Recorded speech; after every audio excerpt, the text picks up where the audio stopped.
Good afternoon, everybody, and you're all very welcome to the final show of the European Championships. We have, as always, Andrea Pagani from Italy and Rory Egan from Grandmaster Bridge. You're very welcome, gentlemen. Thank you. Hello. Great to be here.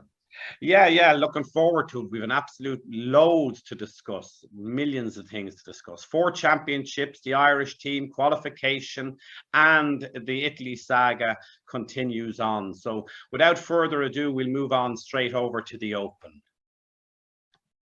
So the Open teams finished as follows, and we have 9 teams highlighted, and the 9 teams highlighted are Switzerland in first, Netherlands in second, Italy in third, Israel in fourth, Denmark in fifth, Bulgaria in sixth, Sweden in seventh, Norway in eighth, and England in ninth. So is there anything either of you would like to say about that so far?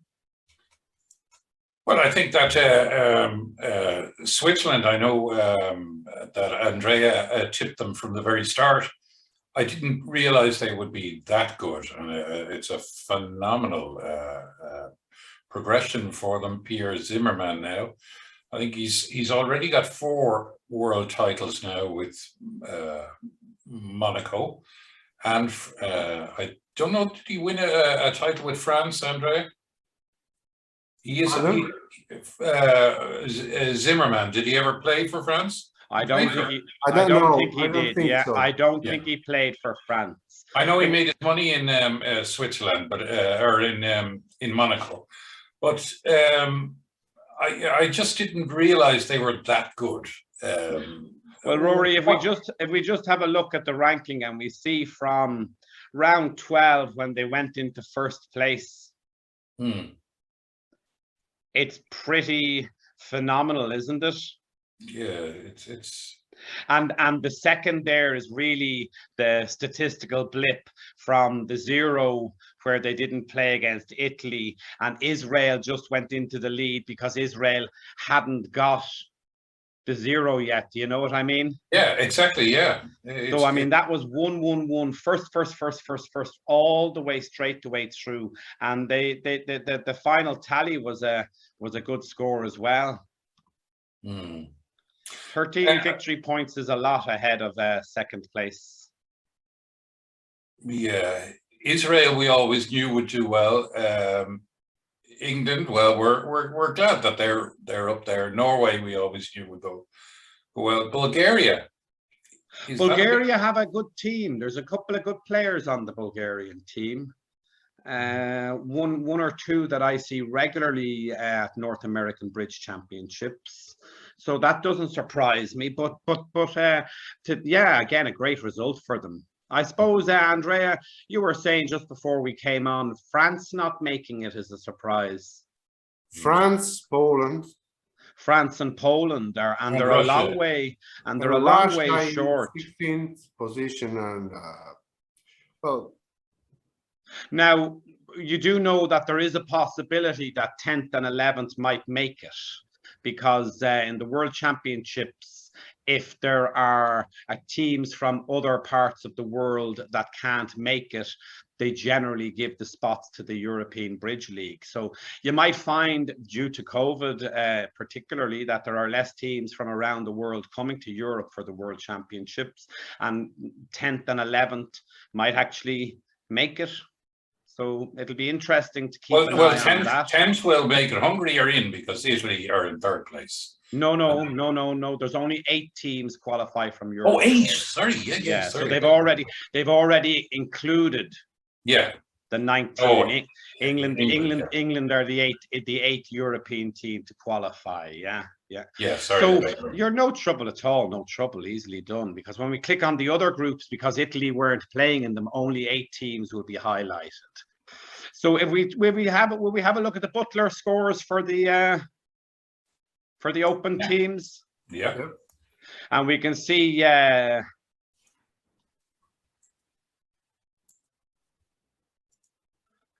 Stuart Brink and Baz Driver, we saw them in one of the broadcasts during the weekend. Netherlands by birth, but playing for Switzerland. 1.16 and 230 boards. Impressive. 23 of the 30 matches. That is an amazing bridge. Yeah, and we see Ukraine, Israel, Ukraine. So Ukraine, top 2 teams, like 2 pairs doing really well in the butler. And Ireland, Tom Hanlon and Hugh McGann, Yeah, 6-7. That's a great achievement as well. Phenomenal, like success. Yeah. The butler, we must say though, of course, I mean, the butler is a guideline. It doesn't, it's not the be all and end all, but the butler is a guideline that you're on the right side of the decisions, or you're on the right side of average. You know, you can be below average in the butler and having won a match 20-0 just by one board in the butler causing you awful problems. So the butler isn't the be all and end all, but it is a very good indication of you'll see the pairs that have teams that have 2 or 3 pairs high up in the butler will generally be high up in the standings as well. But you do need to have 2 or 3 pairs high up in the butler to create that, because if you've only 1 pair high up, like Wales have another pair high up there, Paul Denning and Richard Plackett, but where were Wales overall? You know what I mean? So you need to have 2 pairs high up in the butler. Wales are 22nd with Ireland. 1 good pair high up in the butler isn't going to help you. You know what I mean? Yeah. Okay. Anything else we'd like to have a chat about there, or will we move on? Because we have a lot to get through today. Well, I think your point, and I know you've mentioned it before, and with all your experience, Thomas, about the standard here, that we shouldn't really be unduly perturbed about Ireland coming so low on that table, because they have a phenomenal team. It wasn't their week last week. They will come back again. But the standard of bridge is improving all the time. Oh, you're absolutely right, Rory, to point that out. Yeah, it's the standard is so high at these championships.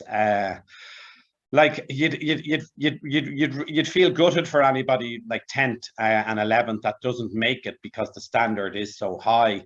And yeah, the Irish team might not have performed as well as they've done in the past, but they will be back. You're absolutely right about that. Yeah.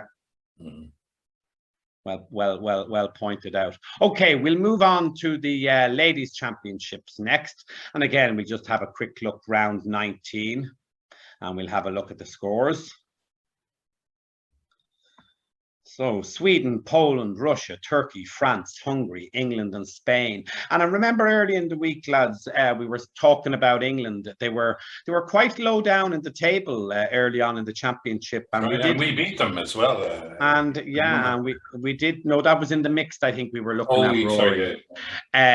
But we did say that we'd expect them to come back and get into the qualifications. So Ireland were 16th out of 20 in the bunch, with just Scotland just ahead of them, and no Welsh team playing in the ladies' championship. So Wales only had teams playing in the open and in the mixed.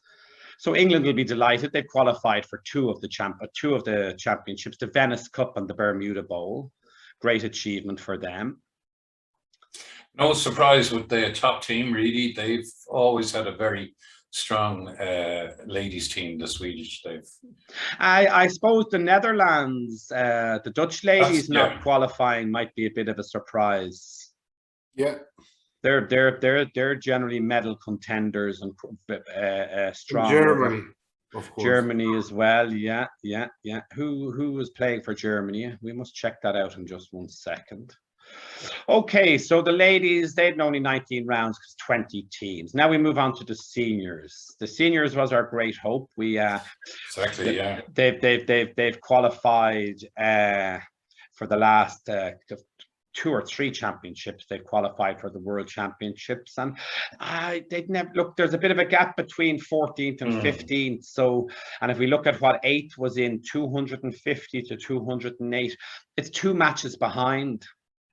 Yeah, it's 40 victory points. It's an awful lot, isn't it? Well, we'll just have a I saw sorry, I saw some of the matches there, and there was no huge mistakes. They were all they were pushed out of contracts.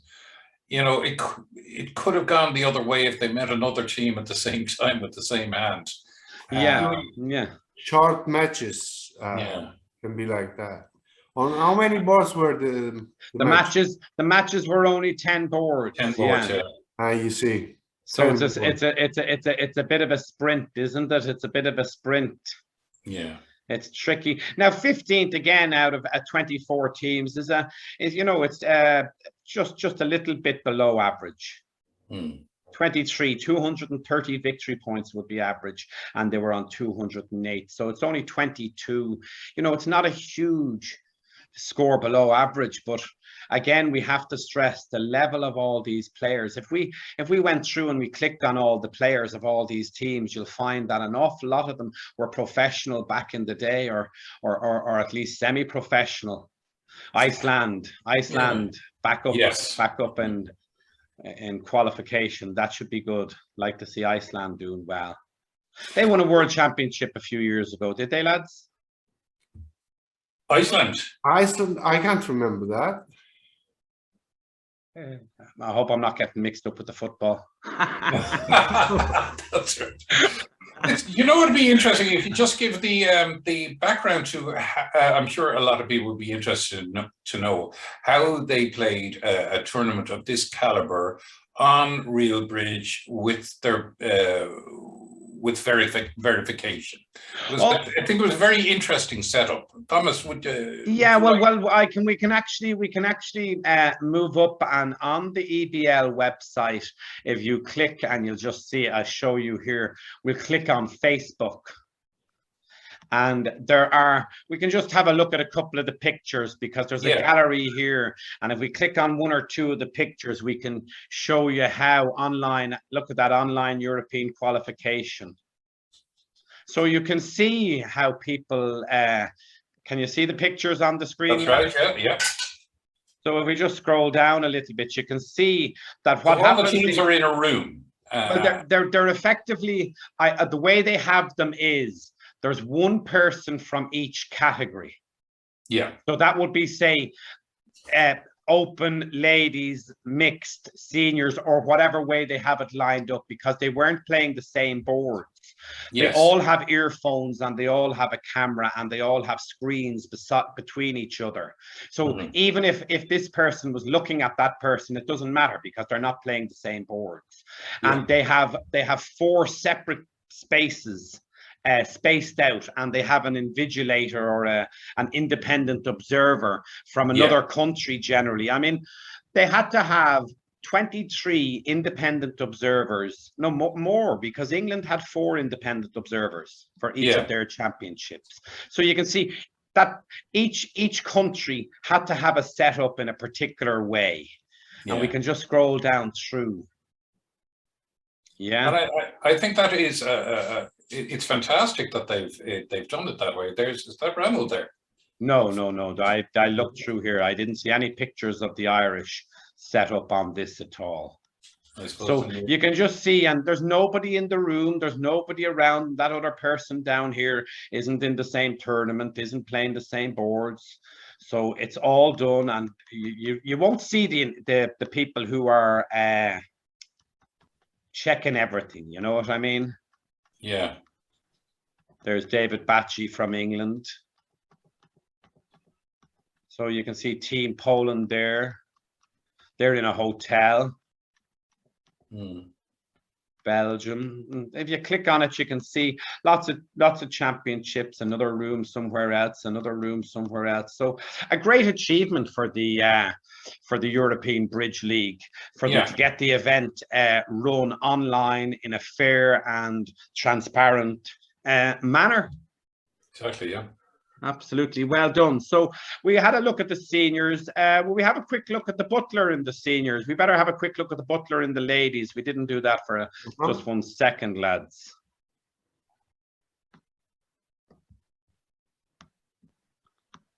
Here's the butler in the ladies. Sweden in first place, 150.89. Turkey, second and third, strong performance. And then Sweden again. Sweden in fourth. You can see what I mean. You'll find all the teams will have a lot of players up there. And if we just scroll down, we have. I can't. My eyes are gone. Rebecca Keefe and Gilda are up there. So we have Hilary Dowling Long and Siobhan Part. We have Jeannie Fitzgerald and Joan Kenny. Yeah, Rebecca and was up a little bit, further up. Yeah. And there they are, just below average, 130 boards, 0.08. So that's nothing at all, you know. But in very good company. Lots of top players. Okay, well and done, now Siobhan for I mean that's her first. Was that her first European? I think it was. I think it is your first European, yeah. Very well done. And if we have a look at the seniors in the Butler.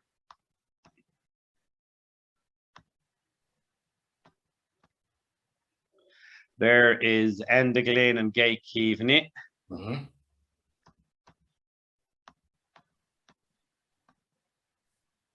Ronald Millen and BJ O'Brien.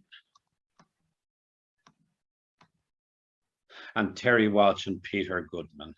So they're the Butler scores on the seniors.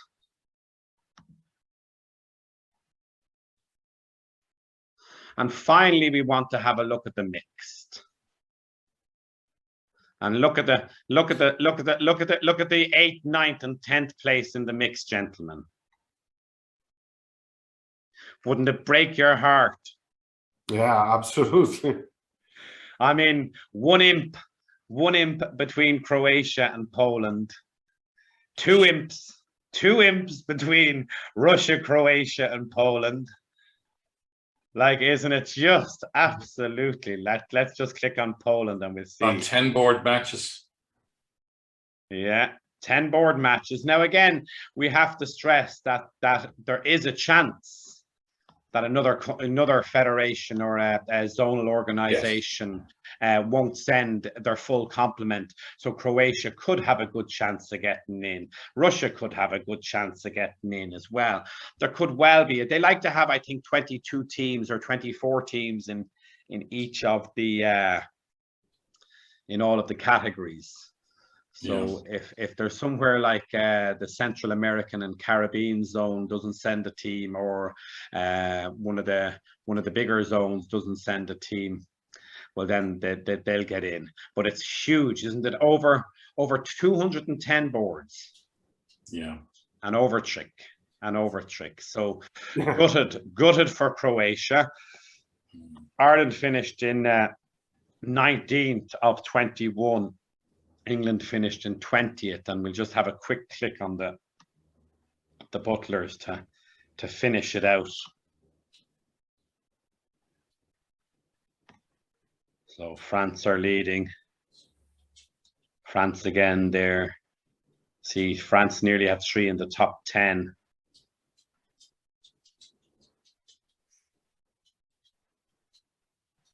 Caroline and John Noonan are the best of the Irish, I think.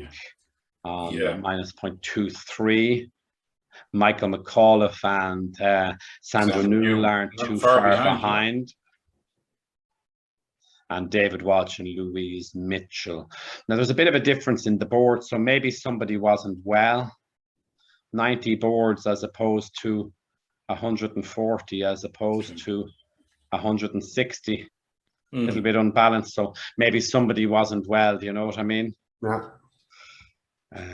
But again, the standard of the tournament is absolutely phenomenal. So lots of information still available on the European website. You can click on the bulletins, and there are 7 bulletins. The bulletins don't really give you much sort of insight into what's going on. It just reports the facts. It doesn't give kind of like we know a little bit more, and we're able to say a little bit more in this medium than they are in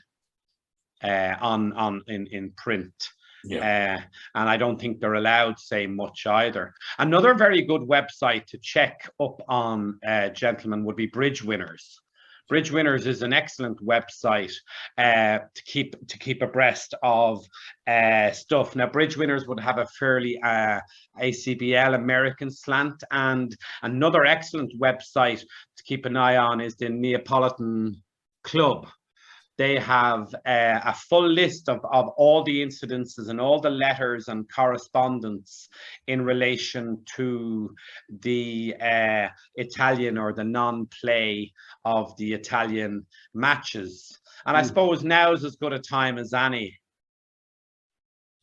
to discuss it, yeah. to have a talk about it, because it isn't going to go away anywhere. I mean, there's a lot of hope. That's what I'd say. Well, the brief background, of course, again, is we'll just quickly say it that Fulvio Fantoni was asked back onto the Italian team, or got onto the Italian national team. He had been 6 or 7 years ago. He had been accused and convicted, if you like, of cheating with his partner Claudio Nunes when they played for Monaco, incidentally with Pierre Zimmermann as the team leader there. As a player.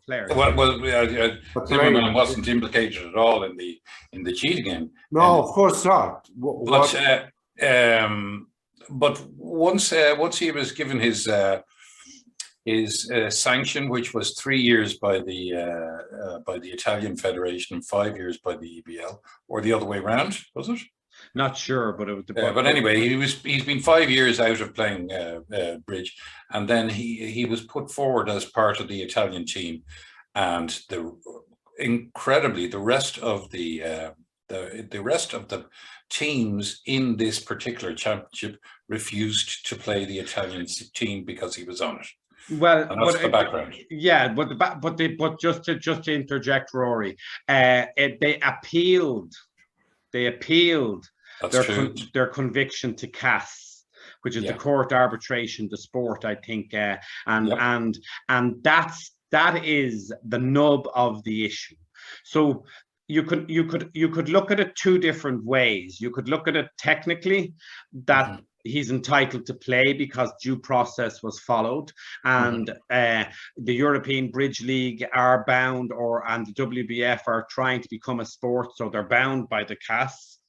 But I think the way, or my feeling of the way the players feel it, is that decision wasn't right and it wasn't done properly.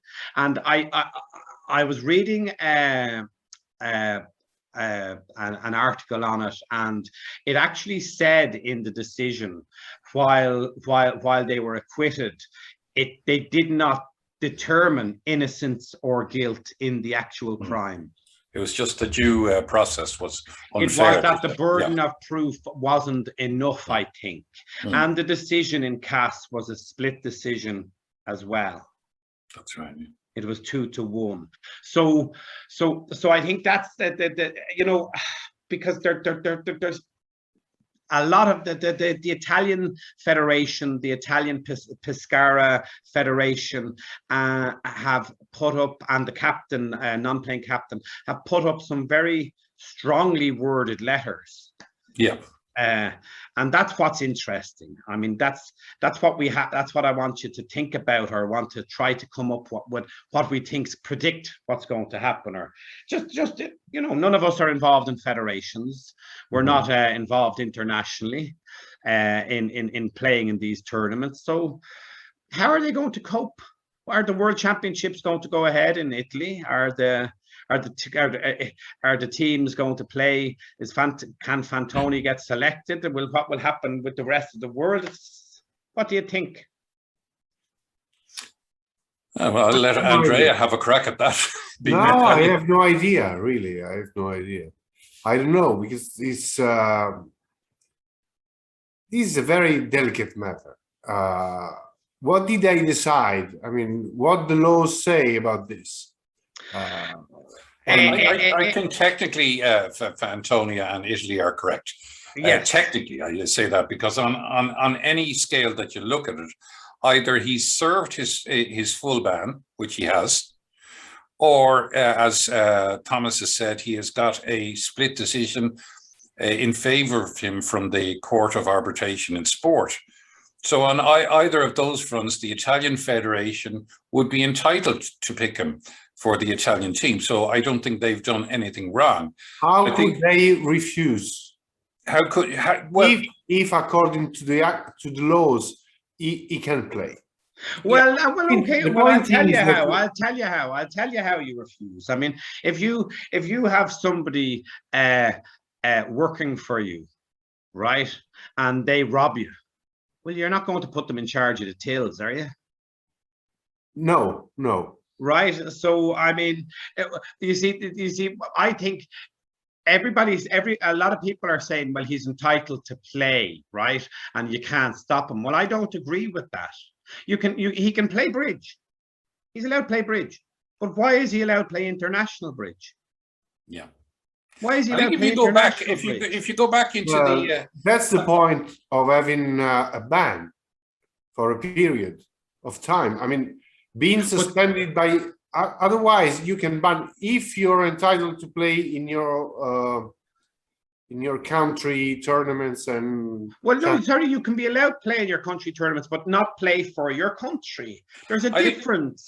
I think if you go back, but if there is a ban from the EBL, as soon as the ban is lifted, because you served your time, yeah, are you allowed to play in European organized tournaments, festivals, championships?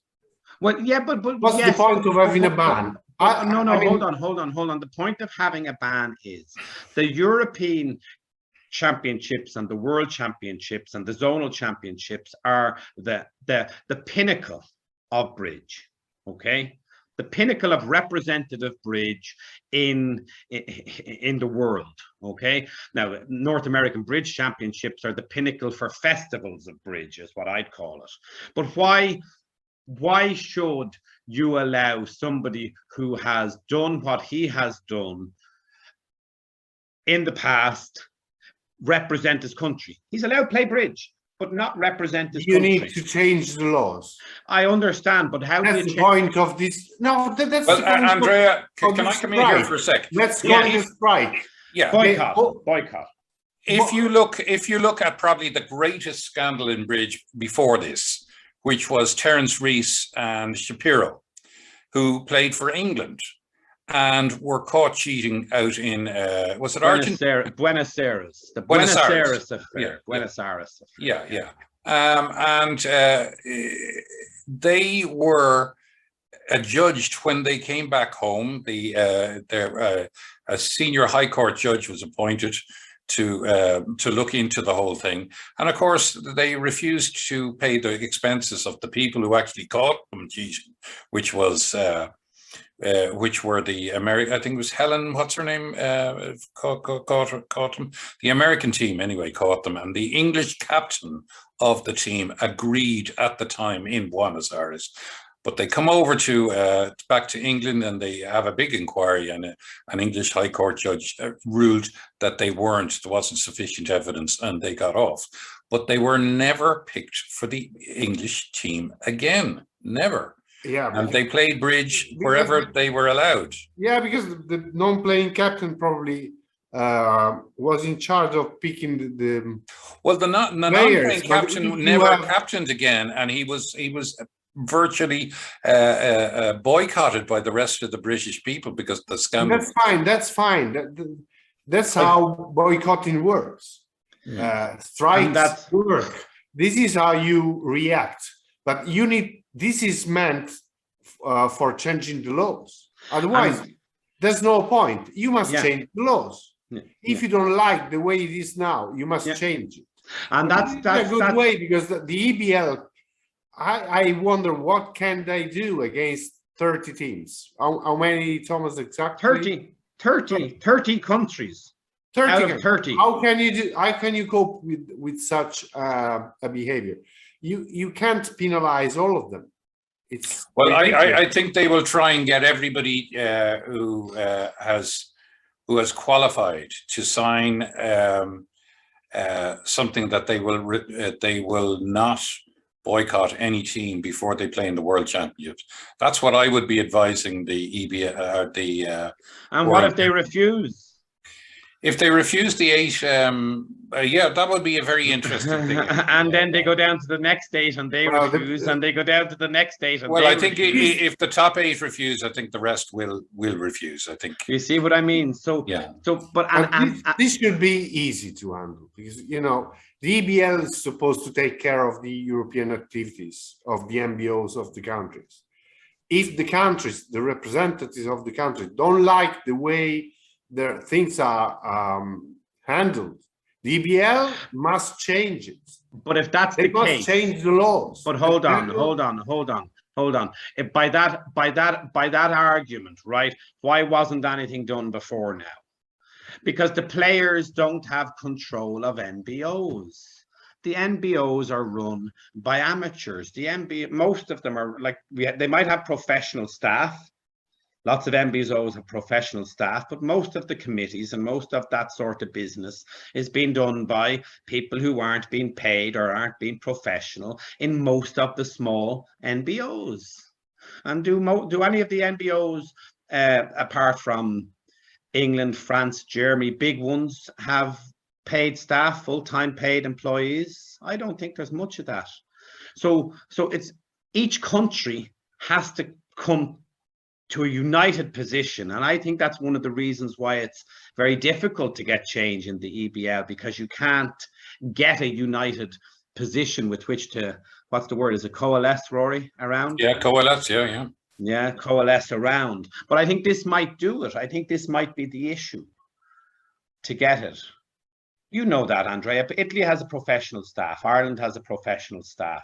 We've a good, fabulous office. Our CEO is retiring after 30 years in the job, and we've a fabulous new CEO coming in. But not every federation in Europe has staff. Not every federation in Europe has offices.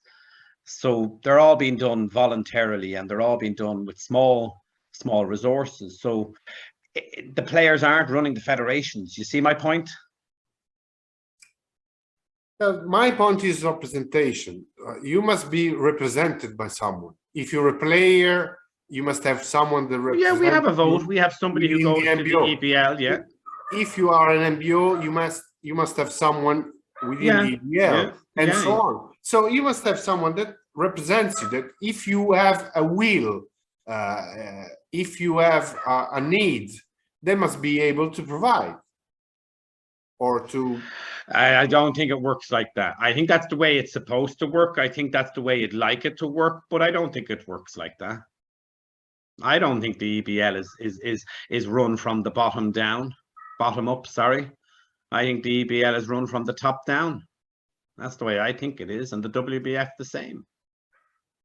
I think it's certainly. I think you're quite right, Thomas. I think this is in fact, you're both right. I think this is a challenge now to change the system. It's definitely a challenge to change the system. It'll be interesting to see which if something comes of this, because I think that's the fascinating part. The players have realized that they have a bit of power here. And I think that might give them a lot of encouragement that they can do a little more. And it could send a little shock to the system, saying you can't ignore these guys. These guys give their lives to bridge, and are playing bridge for the benefit of others to watch as well. And they don't want to be messed around. They don't. Well, it is. Yeah, it is. It is their livelihood in a lot of cases. And if the organizations aren't being run the way they need to be run, something has to give. That's what I'm always curious as to what's going to give.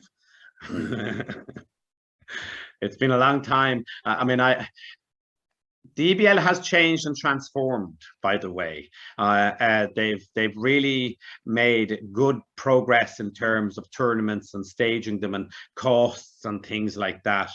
They're better value, if you know what I mean, for money for the EBL. So